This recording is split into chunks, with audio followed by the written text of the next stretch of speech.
ici à l'hôtel de région Nouvelle-Aquitaine pour la deuxième journée du Parlement des entrepreneurs d'avenir et je suis avec Alexandre Palch. Bonjour Alexandre. Bonjour. Alexandre, hier vous avez animé ce qu'on appelle un speed meeting et vous posiez une question à cette petite assemblée.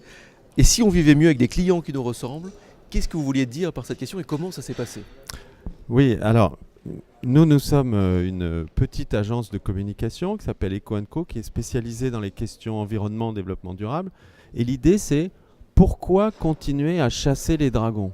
Alors, qu'est-ce qu'on veut dire par là? Les dragons, c'est quoi? Alors, les dragons, c'est les grandes entreprises du CAC 40 qui souvent font rêver les petites entreprises. On rêve d'avoir un contrat avec L'Oréal, SNCF. Et en fait, parfois, on dépense énormément d'énergie à chasser le dragon et on ne regarde pas les entreprises qui sont autour de nous et qui sont proches de nos valeurs et qui sont des petites et moyennes entreprises éco-innovantes ou très innovantes sur le plan social avec qui on partage les mêmes valeurs. Donc en gros, plus besoin de dépenser énormément d'énergie et de temps, à aller donc chasser ces dragons, à participer à des énormes marchés, des énormes appels d'offres pour une réussite aléatoire.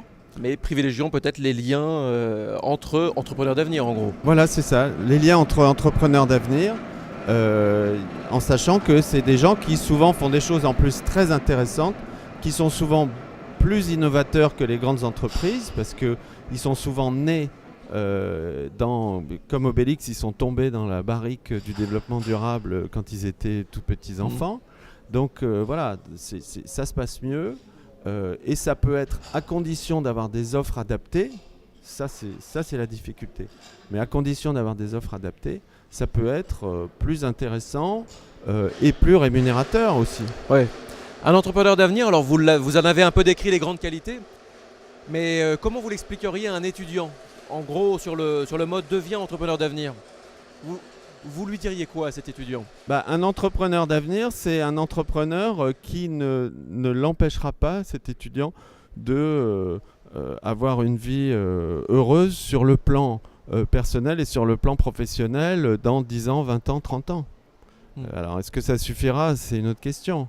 Mais en tout cas, disons qu'il n'aggravera pas les choses. L'entrepreneur d'avenir n'aggravera pas les choses. L'entrepreneur d'avenir n'aggravera pas les choses. Merci beaucoup Alexandre. Je vous en prie.